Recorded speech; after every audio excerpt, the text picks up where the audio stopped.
Hariom, I don't know, I'm not going to give a lecture on Swamiji, but it is on my personal experiences, and I had to make a note of it because there are so many, and I had to shortlist on what to talk about.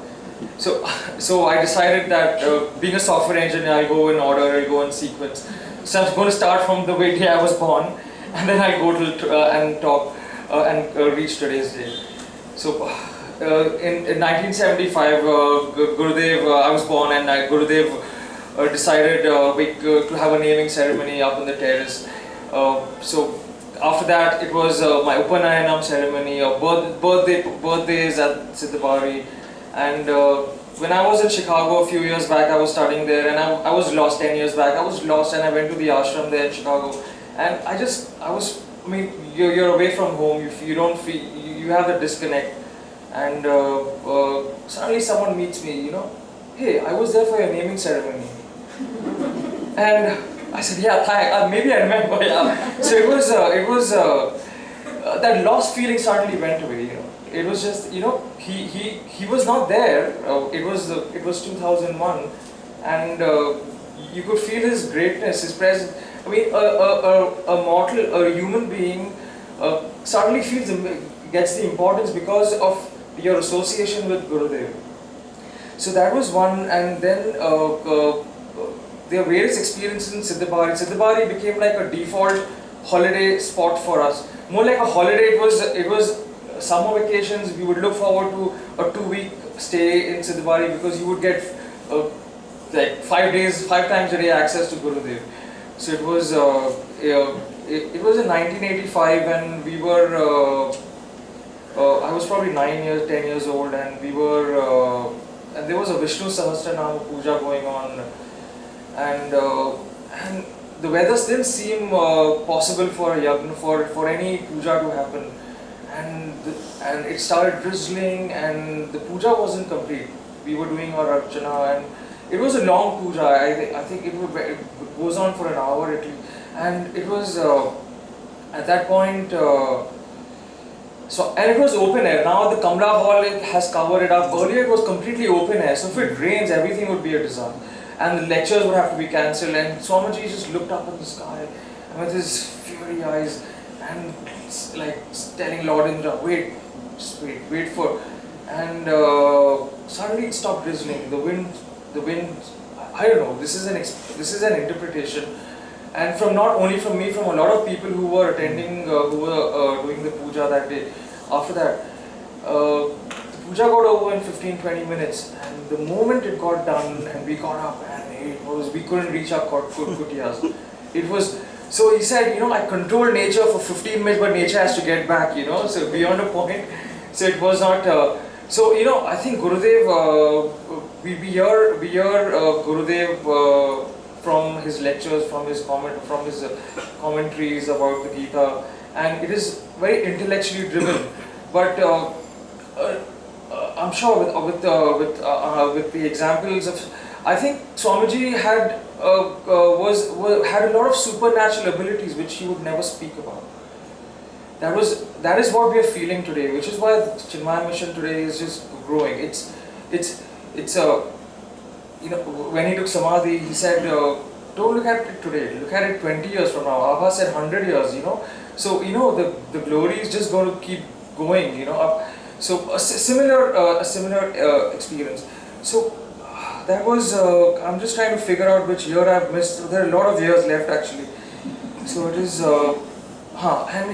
this was towards, this was in 1989. I was, at that point, I was in boarding school. Actually, Gurudev, me and my sister were studying in the regular schools in Bombay, and we were very dependent on our parents, pampered, and coming home and waiting for Maggi noodles and waiting for aloo fry, and misuse, completely out of there was no direction.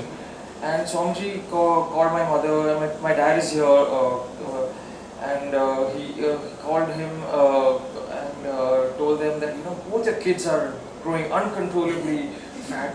You need to do something about it. Send them to boarding school. And out of the blue, we had already registered for the next year. I was going to the 7th standard in St. Mary's, And it was Swamiji wrote a letter to Bharati Vidya Bhavan that, my children are coming, admit them. No interview, nothing. Within 2 weeks, we packed our bags and we got our boarding school trunks, our roll numbers written on there. Admission, we got a letter. You admitted. This is your roll number. These are the things. Please write printed on it. You need to stitch your uniform. You need to stitch on all your bed sheets. And within 2 weeks, life had changed. And my sister lost 15 kilos in the first 3 months. So we all. I'm probably getting back there again, but I need to go back. But so it was, and we were forced to take a sport. Like in Bombay schools, there's no. Obviously Gurudev used to love tennis and he used to talk about Wimbledon. I remember him watching Wimbledon finals and talking about McEnroe, Ledley. So I said, okay, I'm going to default. That's no question about it. I'm going to choose tennis. So at that point, he saw, and it really transformed. It helped me grow as a person. And he wrote letters to my mother that saying that the tennis game has really helped your son grow into a more responsible thing. It just and we need to train him. We need to give him some professional coaching. That was just to get her into saying that that my parents were not, my mother was not pushing me into sports, just so that she lets me do, because that was an outlet and it was a required thing at that time. And Swamiji has been a friend, has been a parent, has been a guru. He would come down to your level. He would we had recorded matches of Pekka Lendl playing and he would send the video cassette, and he had sent one to me to see, so that earlier days we wouldn't have access to so many channels. There would be 4 times a year and you would watch it, and to improve your game. And so he would send the, that was his, he would think of every individual. I think everybody who's been touched by Gurudev feels they're special. How would he do it? He has 5 minutes, and like in the corporate world you say minimum effort and maximum return, minimum cost and maximum return, like Vivekanand ji, 10 years or 8 years, and see what has he achieved in 8 years. So I don't know, Swamiji had probably 2 hours of the day to give to his devotees who would not stay with him, but his reach was global. Today we have the internet, worldwide world, but we are not even knowing, we don't know our neighbors. And Swamiji, everybody he met, every second he met, he made them feel special. And that was his greatness.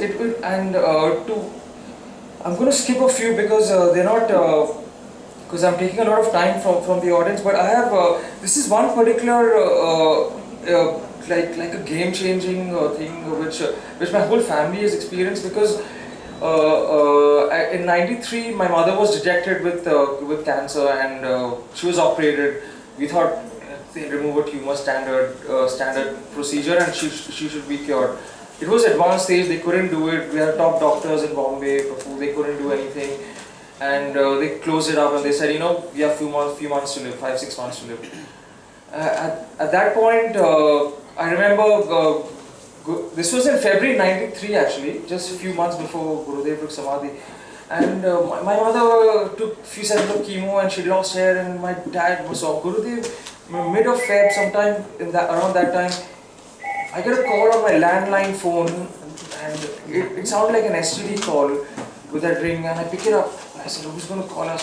And it was Gurudev on the phone. He's like, Beta, don't worry, your mom is my responsibility. and we, not once did I ever feel that she was going to die. Not once. Just because his one statement, and next thing you know, in May, my mother travels with Gurudev to Hong Kong, and she comes back all radiant. She's gained 5-7 kilos. Everything is back to normal. She's healthier than what she was 2 years ago, and she's on a 360-degree ride over there in one of those amusement parks, and I was shocked. I was supposed to go with Gurudev, and my passport didn't get renewed, so I was feeling really left out. But because he had a purpose, and I feel Swamiji somehow took the disease away from my mother. It was magical the way. the way it happened, and she had stopped taking medication. In February, after we did a few sessions, and she stopped taking medication. She said no medication. We just did natural therapy. For 6 months, she had not eaten anything which was cooked on fire. Because we met a natural therapist who was a 84-year-old gentleman, and he told us, follow this diet. And every hour you got to eat fruits and raw and nothing cooked on fire. She just followed it, and there was no cancer in the body. I mean, there must have been, but eventually Gurudev took Samadhi. A couple of years later, the disease relapsed, and then my mother succumbed to it eventually. But when I'm connecting the dots, we were very attached children. I went to boarding school, and that gave me that detachment from our parents. You know, that dependability. We became independent people, human beings, and Gurudev made that happen. He saw something in the future, just 5 years down the line. He saw that, and we wouldn't be able to take that shock if hadn't we had that experience. So after that, those 2 years gave us a lot of time because we had already been through the emotion. Towards the end, my mother, when it relapsed, from first day, the time we found out, she said, "I want to go to Siddhabari first thing before I go." And so with my dad, everybody went to Siddhabari. They did. Guruji was there, and they had a great experience. And they came back, and that was it. And within 5 months, we helped her go because we didn't give any treatment because that was the decision. So it was, he's not there, but he gave us, he led us way through.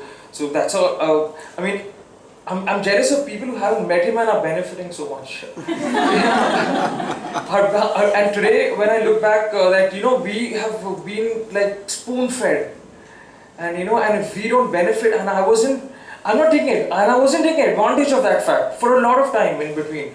I was doing my own thing. I wasn't probably contributing much to the mission, and it was everything. Your Akshara Abhyas has been done by Gurudev, everything, and you see that, and you feel that if we don't take, a lot of people over here have been fortunate to have had access. If we don't take advantage, and so today I think it like a realization came a year back to me, and then I felt it's time to give back. And I hope all my life I'll be able to contribute to Swamiji. Hari Om.